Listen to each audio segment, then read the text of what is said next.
Welcome to the latest episode in the Paradise Talks pod series, where we offer insider insights on the creative industries. Our focus today is brands in the well-being and specifically healthy eating space. I'm your host, Emma Bartholomew. We've all been living through a period of self-containment, and for many of us, self-reflection. So it's no surprise that part of that reflection has been about what we feed ourselves, leading to more of us turning to healthier alternatives when looking for snacks and meals. The healthy eating space is a competitive one, where every brand needs to find its own niche and personality in order to appeal to engage its audience. Some do this purely by entertaining the crowd, but some put more thought into the well-being value of the message they drive via more educational brand content, mirroring the nourishing qualities of their products. I'm delighted to be joined by two such brands today.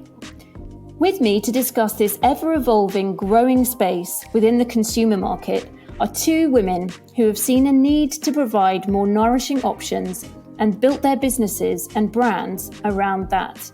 It's my pleasure to introduce Bae Burdett, founder of Bae's Kitchen, which produces award-winning low Fodmap, gluten-free and dairy-free foods, most of which are vegan too. The product range includes sauces, soups, stocks and condiments. A long-term sufferer of IBS, Bae's aims are to produce foods and recipes that allow families to enjoy meals together, regardless of dietary restrictions, to take away the pain and discomfort many people experience due to the food they eat, while increasing awareness of the condition and removing the taboo that surrounds IBS. Bae's Kitchen is stocked widely, including at Amazon, Ocado and Morrison's. Welcome, Bae.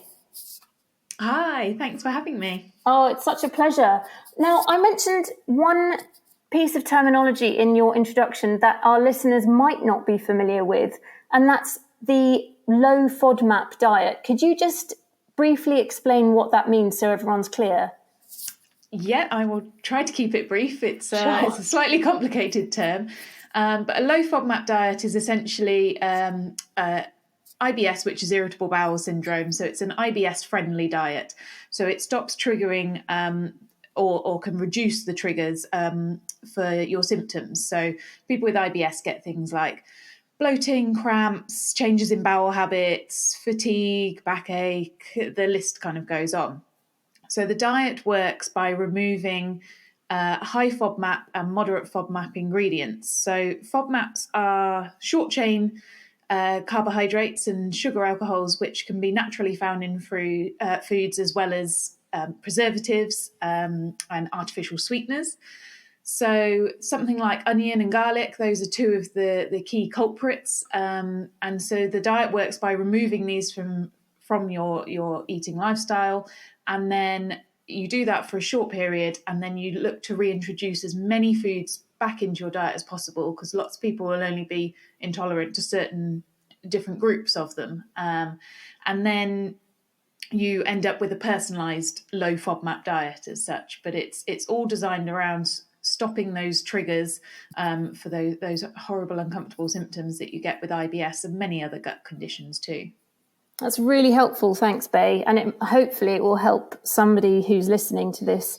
Now, my second guest, who I'm also delighted to welcome today, is Kate Percy. Kate has written 3 best-selling cookbooks and established an award-winning range of healthy energy snacks, Kate Percy's Go Bites, while spreading what she calls #Enerjoy, the joy of good energy, vitality, and happiness through her brand, Kate Percy's. Founded in 2008, Kate has been developing recipes and nutrition educational resources for a growing community of people and families. Her #Cook5with Kate campaign challenges, inspires, and supports families with the skills to cook at least 5 recipes from scratch. She's also developed healthy eating programs for the BBC and Virgin Sport. Kate, welcome to Paradise Talks. Thank you very much for having me. It's a joy, an enerjoy. Let's hope we're all feeling energized by the end of this chat.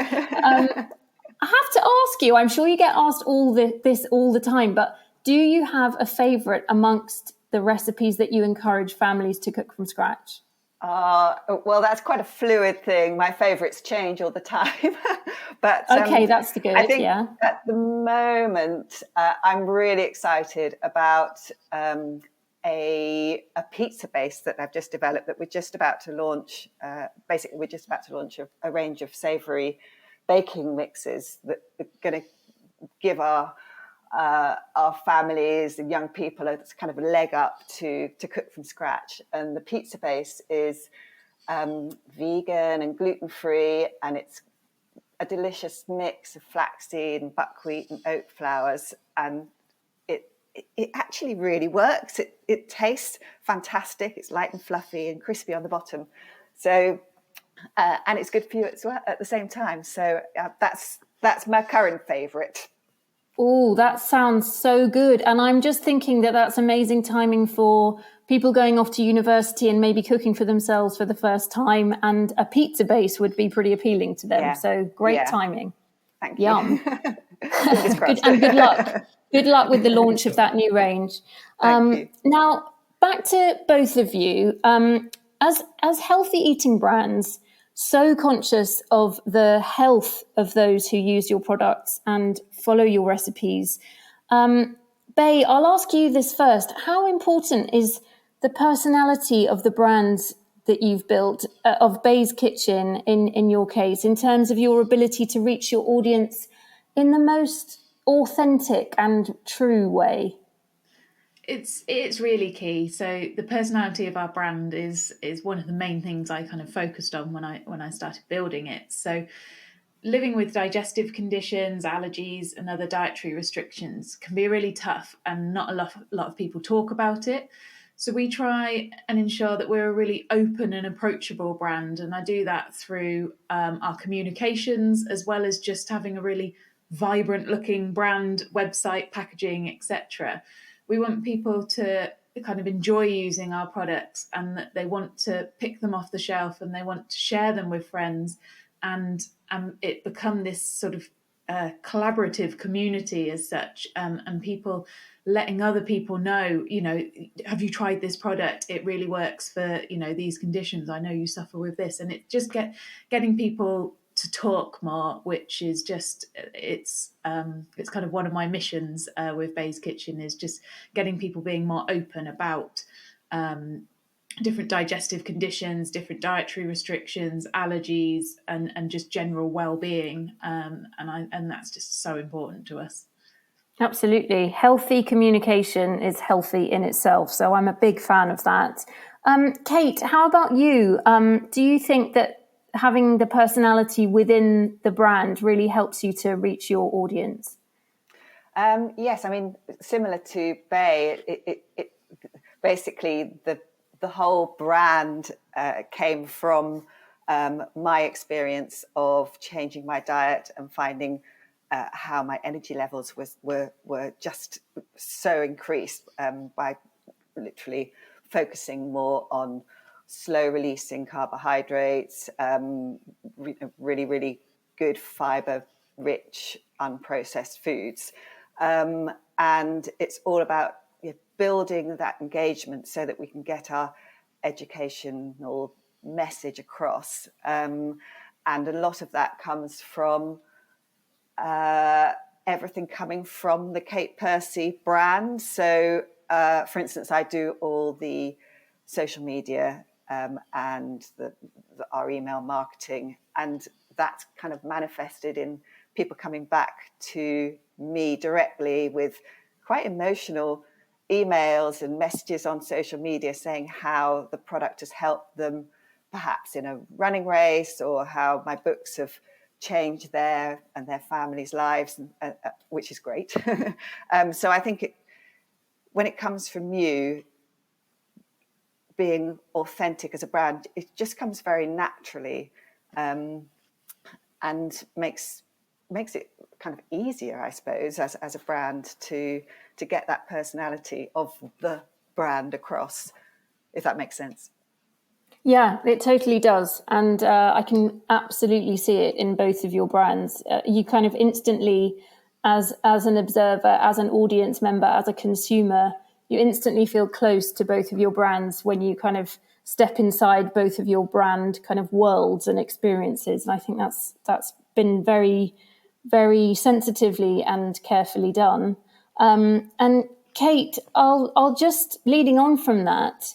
You've touched on this yourself in what you've just said about your very personal responses to the people who communicate with you on social media and so on. Do you think that having yourself as a kind of figurehead of the brand, does that strengthen the overall brand narrative, not just within the social media, but within the brand itself? That feels to me like it's at the heart of everything you do. And I get the sense from what you just said that that's very deliberately done. Yes, actually, we went through a process a couple of years ago when we kind of rebranded, changed our actual look and feel of the brand. And the choices were really either to have the brand absolutely centered around Kate Percy, or just go product related, and have like energy balls leaping around the place and everything's about, the product. And the advice was actually, if you go product related, you'll see immediate success. And if you go for the kind of more personal, softer brand approach, that will take longer to build, but will be more sustainable. And we chose the latter. And what it means is that because we've got so many aspects to the brand, so there's the food product, there's my books, there's my work as a food for fitness journalist, there's our Cook 5 with Kate campaign and all the educational resources inside of that side of things. It means that we can marry all those individual pillars so much more coherently. And that's what really works for us. Yeah, it's very interesting hearing the kind of thought process behind it. And Bay, I imagine that it's a similar situation for you in terms of being the figurehead, being the presenter of the videos that you present, for example, on your website and so on. Is that something that's been done very consciously, to have you as the figurehead to strengthen the voice and the heartbeat of the brand, as it were? Yeah, absolutely. It's I've come from a marketing background, and the personal story always seems to resonate with customers a lot. But particularly in this instance, I think where people are suffering with different conditions and things, and to know that the brand that they turn to is run by someone who has those same conditions and so completely understands what those customers are going through, what they need from that brand. And that's in terms of the resources we put out, so in terms of recipes and blog articles, as well as the actual products. It gives that confidence in them that we're a brand that are trying to help, and that's because I'm trying to help myself as well as all our customers with those same dietary restrictions, conditions, allergies, etc. So it's vitally important to the Bay's Kitchen brand that I am at the forefront, that I am the main person in the videos. I do talks at different things like the Allergy and Free From show coming up. I am that sort of centre figure, and it just shows that the brand cares about the condition as well as the products that we're selling, and we never want to just be seen as this product-based company that's it's just another food brand. We're here for a purpose, and we've got a mission behind us to help people live a more enjoyable lifestyle through food that they eat. So many people, if you start suffering with digestive conditions and allergies and things, you end up normally with quite a bad relationship with food, and we want to turn that around and make people enjoy food again. Yeah, I love that positive approach, and the fact that both of you and both of your brands have in common a sense of humanity and empathy in your brands, the personality of your brands, and in your branding, which is so carefully done, carefully balanced. And it leads me to ask something which, I mean, this sounds like it might be an exaggerated power of the brand, but I'm very interested to know. Kate, did you want to add something? Yes, I think that's a really important thing that you just said there, and that is, as a health, promoting healthy eating and as a healthy food brand. I think where Bay and I are both coming from is food is to be enjoyed. It's not to be seen as some sort of privation. And you so often, like, you're at shows and people walk past and they say, I don't eat healthy food. And you think, please just try it, because it's really great and it's going to give you, this fantastic energy that you just need to experience. And it's, I think it's a long, it's something that's been going on for such a long time that has to be gradually changed. It's this approach to healthy eating that is actually healthy food is delicious and fantastic, and will give you that inner joy that we're all looking for. I think we're both on the same wavelength there, just trying to get that good food to be enjoyed by everyone. Absolutely. And as you say, Kate, there's an educational piece in the appeal and in the kind of maybe cultural change towards people's attitudes to foods, choices, eating and nourishing ourselves more generally. And you've both been moved to create brands due to a need that you recognized within yourselves, but also within the wider community, to provide something more nourishing to your customers. Is it in any way possible to nourish your audiences via the educational content that you publish and share in person, and also via your marketing and branding material? Or is that me taking the concept a bit far? Bay, what do you think about that? I think so. I mean, we put out things like our blog and our recipe content to educate people about whether, no matter where they are on their journey. So we've got different areas on our blog, for instance, that if people don't even know what the Low Fodmap Diet is, or they've just been diagnosed with IBS and are in this, oh my God, what do I do now? So we've got different sections of our content that I think is really key for people to be able to dip into and educate themselves on that, and that's just as important as the actual products we put out and talking about the physical food that we're talking about eating. But it's the education piece is definitely huge for us, and we get registered dietitians in, people that are completely trained up on like the Low Fodmap diet, on IBS, on other digestive conditions and gut health and things, to make sure that this content is coming from a dietitian's perspective, someone with some actual training as well, so that the content is what's the word? It's authentic, it's certified, it can be trusted, basically. So it's not just always my opinion. It's actually coming from there. Does that answer the question? Yeah, absolutely does. And Kate, anything to add on that concept of nourishing via educating your audience and also the wider community? Yeah, I mean that the whole mission of the brand is to nourish our audience with education and with good food, and that's all our communications are about that. So I hope it's possible.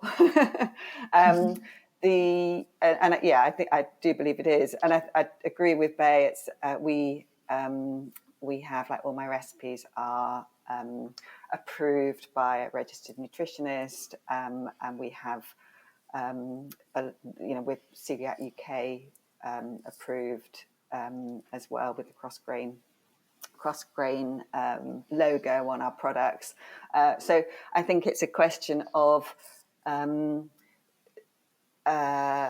being authentic, yes, but also giving people the confidence in the information that you're giving out, so that they're what's the word? Yeah, the confidence, I suppose, in what you in the information that you're giving. I think people always look for validation, I think, and I think you can do that through influencers, and through qualified people like dietitians and nutritionists, and just really getting your actual audience to engage with you and give you reviews and talk about how the product is helping them. And I think all that kind of mixed up actually works to give the audience the confidence to use your products. Absolutely. Building that brand trust, which yes. is so important, especially within this particular field. And Kate, you mentioned there getting reviews from your market, your clients, your customers, your family, if you like. So I kind of see both of you as having a family, a community of consumers who enjoy and are nourished by your products. Is it important in terms of specific product feedback that you get via any kind of engagement or communication in order for you to think, oh, that would be a great new idea for a product, or maybe we need to tweak this in that way? Is that something that is a kind of ever ongoing process, Kate? Yes, it is. In fact, we're kind of working on this at the moment, and our next sort of big campaign is going to be on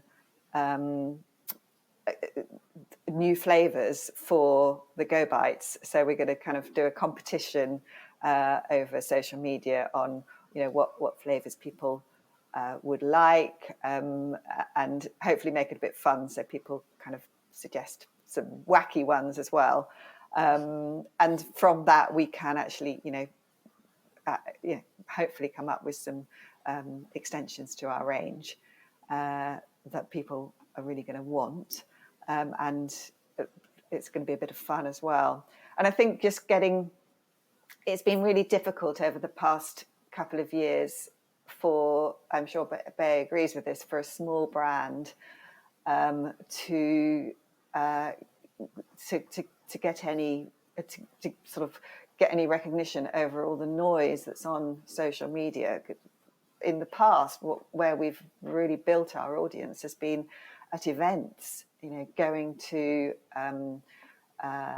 for instance, Run, the Chris Evans running event, and shows, and the Allergy and Free From show, for instance, and just getting out there, and that's been very difficult. So we're really looking forward to getting out there again, and talking directly to our consumers and potential consumers. I think that's, for us, that's really key. Yeah, absolutely. Well, me personally, I want some of those wacky flavor combinations to win, because I want to try those energy balls. I want them in wacky flavors. Do you have any hopes that you would put something really crazy out there? Well, it depends. I think what would be really good to do would be like limited edition ones. So I think maybe a nice ginger. Ginger seems to be very popular. We haven't got a ginger flavour, like fig and ginger or something. But we maybe do some limited edition wacky flavours with a bit of something interesting in, like chili. I love chili chocolate. I suppose that's not that wacky, But any suggestions would be gratefully received, please. Oh, that's a challenge. You've laid down the gauntlet now. We're all going to be putting our thinking caps on. The other thing is, I really want all the products we're trying to, the whole thing is to offer something that is enriched with goodness. So like with the bacon kits with flaxseed, with the energy balls with oats, so we want to kind of give something a little bit extra than just a tasty snack to eat. Yeah, absolutely. Everything seems to be a very holistic approach, which seems very appropriate. And Bay, I think that because Bay's Kitchen is such a community of forums and conversations, it would seem obvious to me that you are constantly communicating with your audience.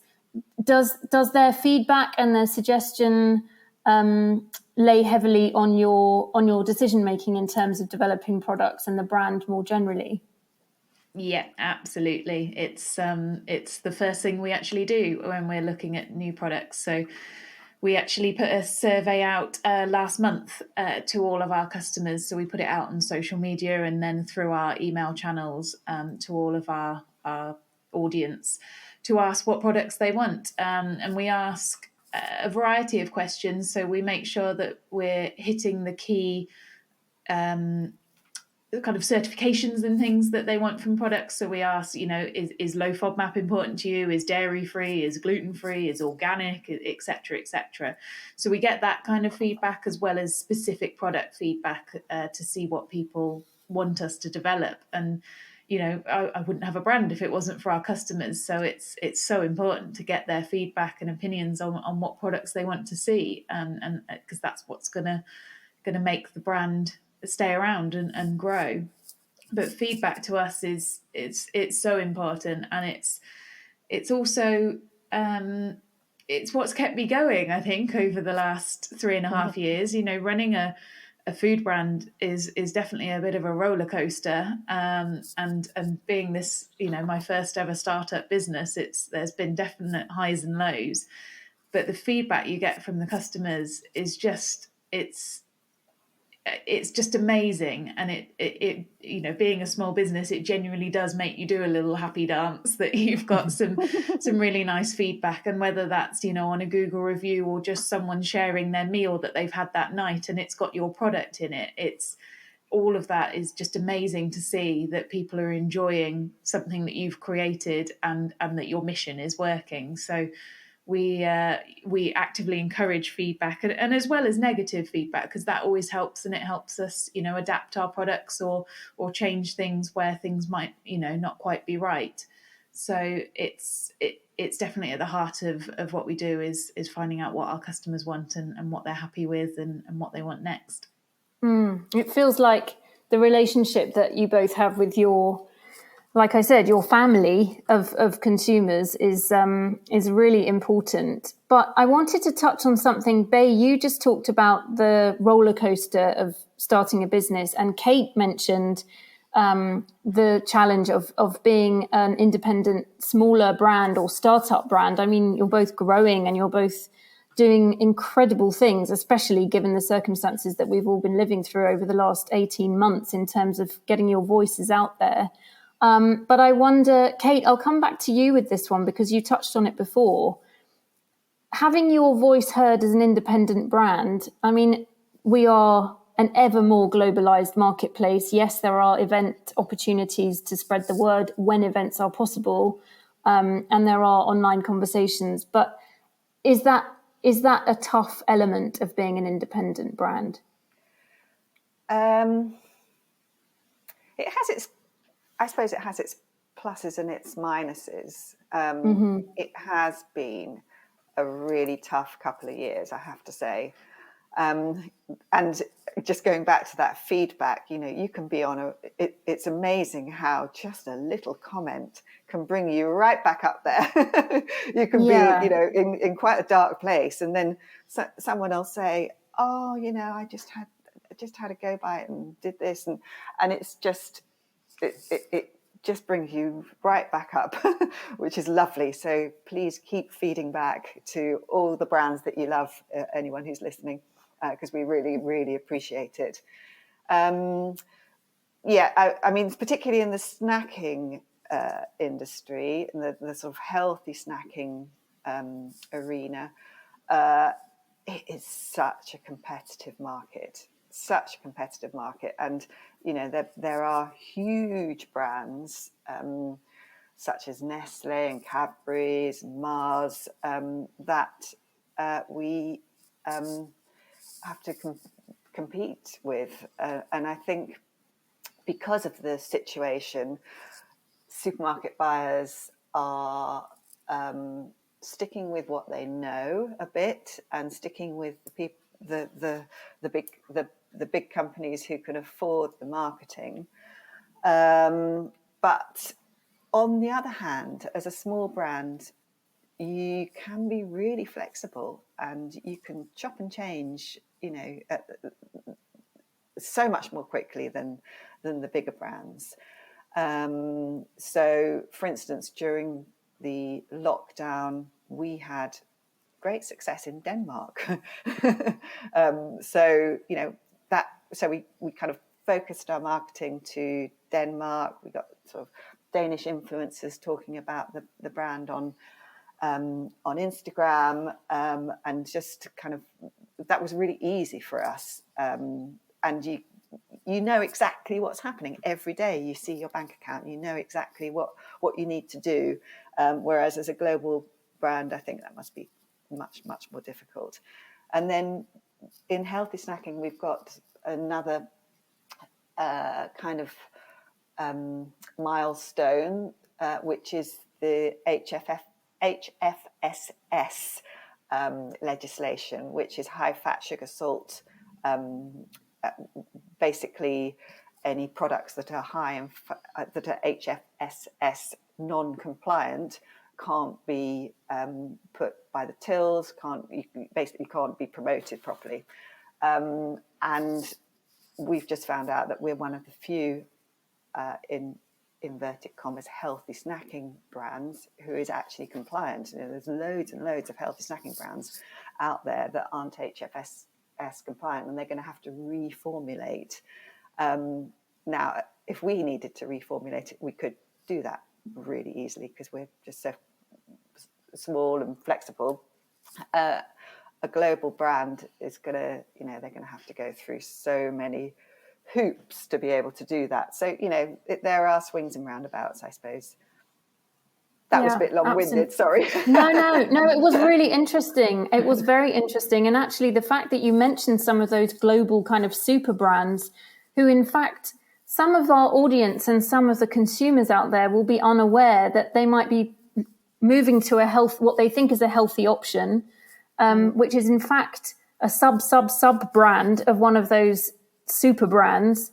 Yes. And that will be one of those items that is taken away from those point of sale kiosk type areas, or the advertising ban will apply to them because consumers might not be aware that they are mass branded, mass produced by those huge brands. So it's really interesting to hear the mix, and to understand about the possibility of flexibility, which I think is, being agile these days seems to be one of the most important things. Bay, would your experience reflect what Kate has said in terms of being an independent on the global marketplace?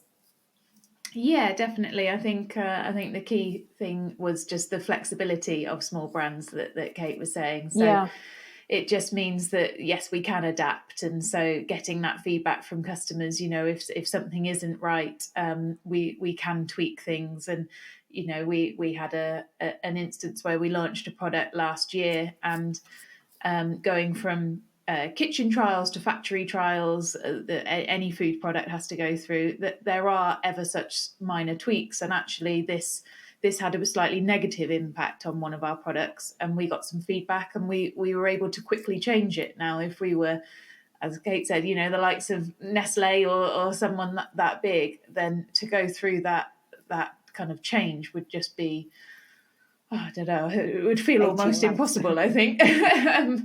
But we were able to just tweak that recipe, get it to where we wanted it to be, and carry on with it. And that was amazing, to be that flexible as a small brand. So I think that's where we really win as a small brand. And it means that you can keep up with the key trends and things much more easily. So if we decided we wanted to launch, I don't know what's a trend at the moment, everything to do with gut health, but something to do with, I don't know, keto or something, it's far easier for a small brand to decide, right, we're going to launch this product and probably develop something and get it to market within 3 to 6 months or something, whereas it would probably take a massive brand 2 years or something to develop that, and that trend might have gone by that point. So it's definitely one of the pluses of being a small independent brand.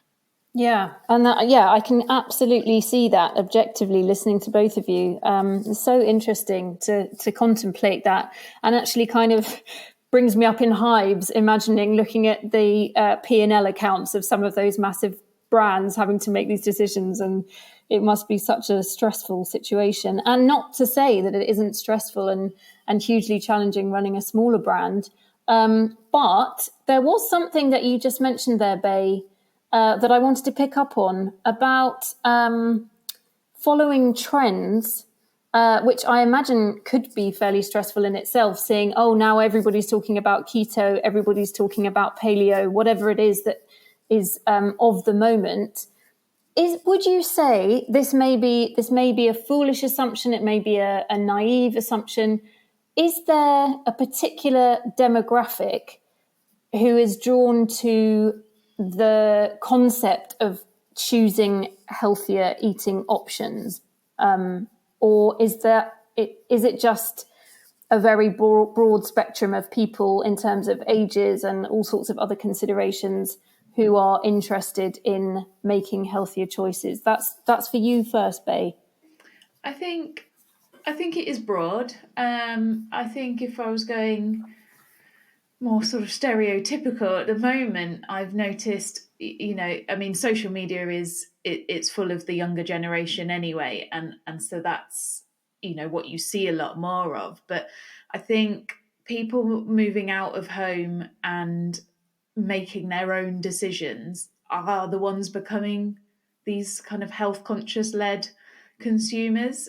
So we're kind of finding the sort of 20 to 30s age bracket, the kind of ones that seem to be leading that health side, the ones that are the most active on social, and so they are sharing, our products, our content that we put out, and things a lot more. But I think it's partly because more younger people are on social media, but I think it is partly because they are then at that age where they become independent and they can make their own health choices, rather than just having meals cooked for them at home by their parents. And it's being able to have that independence and that freedom to choose what you want to eat. And I've met a lot of vegans over the last sort of couple of years, and they do typically tend to be in that age bracket. And I think there's more education, particularly on social media again, which where we share a lot of our content and things.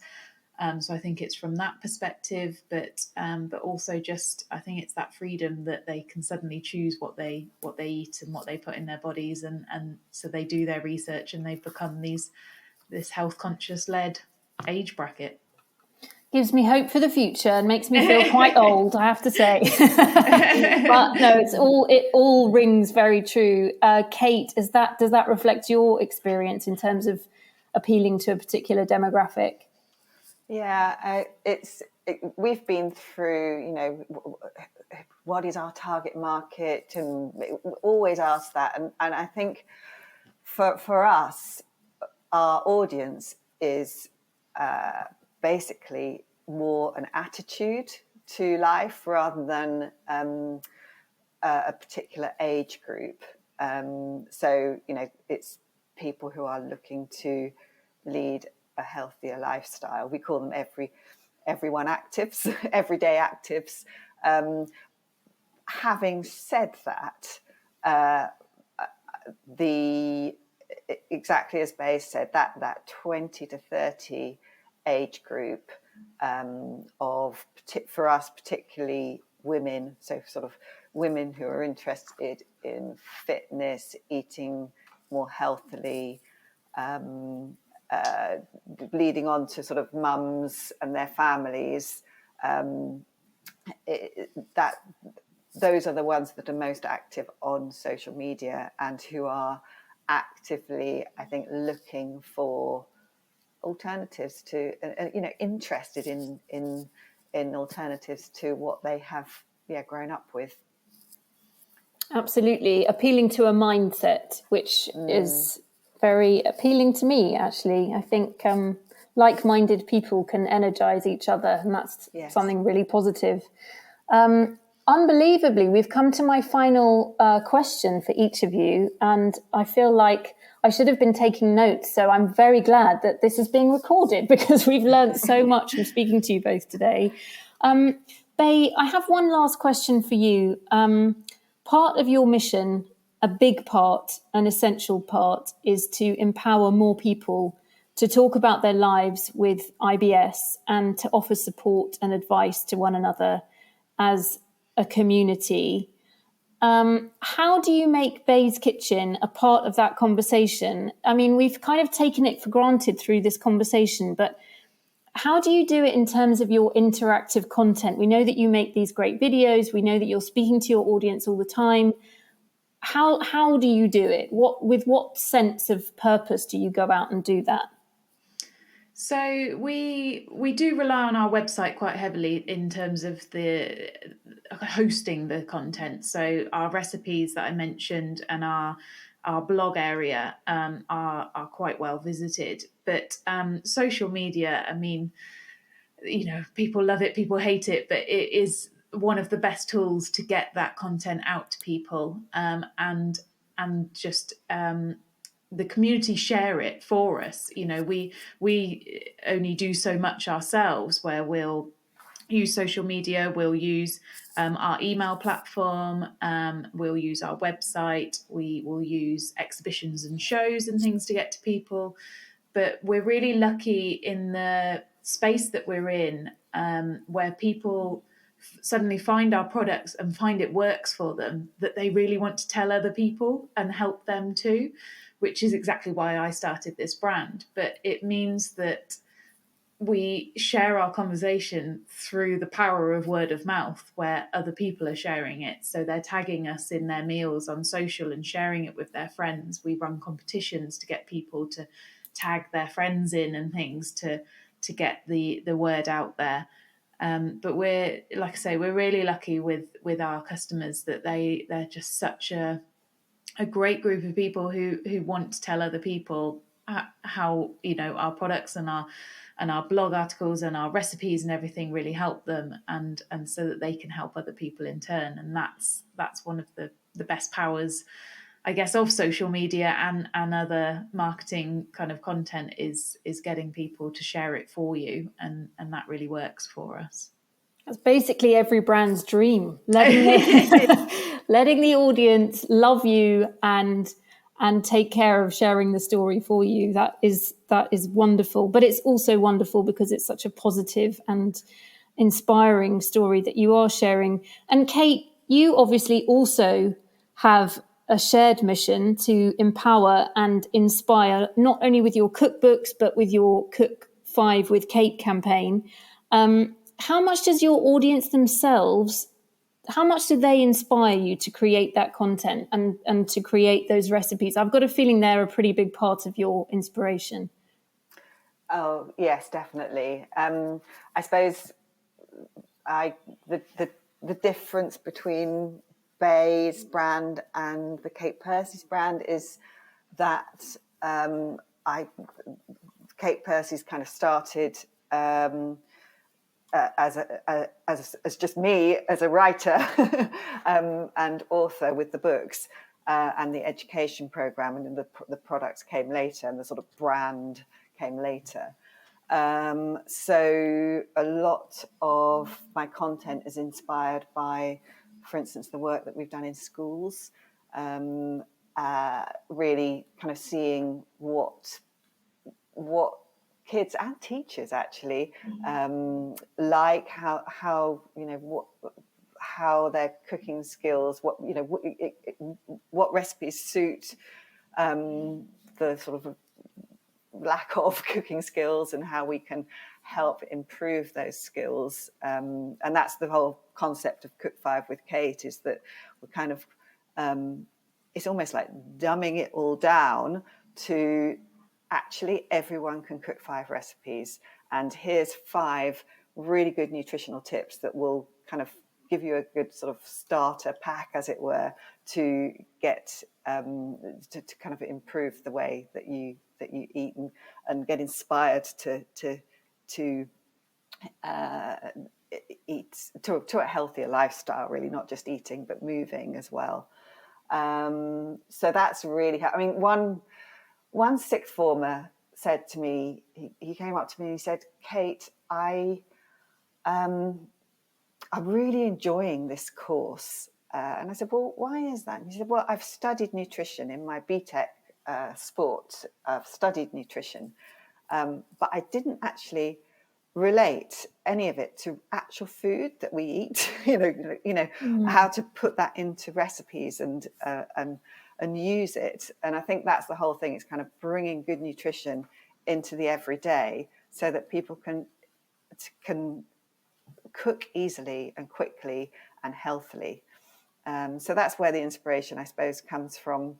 And again, as Bay said, it's really just getting out there through everything coming from the website via and then out into social media, and then meeting people at shows, the email system, and just trying to spread that word as much as we can. Absolutely. Well, it feels like a mutual inspiration cycle to me, and I've certainly been very inspired listening to both of you today. And sadly, it's time to draw this episode of Paradise Talks to a close by thanking my brilliant and inspiring guests, Kate Percy of Kate Percy's. Thank you, Kate. Thank you. And Bay Burdett. For having me. You're welcome, Kate. It was an absolute pleasure. And like I say, we've learnt so much from both of you. And I'd also like to thank Bay Burdett of Bay's Kitchen. Thank you so much for having me as well. It's been great chatting to you both. Oh, thanks, Bay. I'm just inspired to reach out and cook and enjoy healthy, yummy food and lifestyle, because it's such an important part of every day. Thank you both. And thank you to everyone for listening. I would also love to thank our amazing producer, Luke. And I promise that we'll be back soon with another episode of Paradise Talks.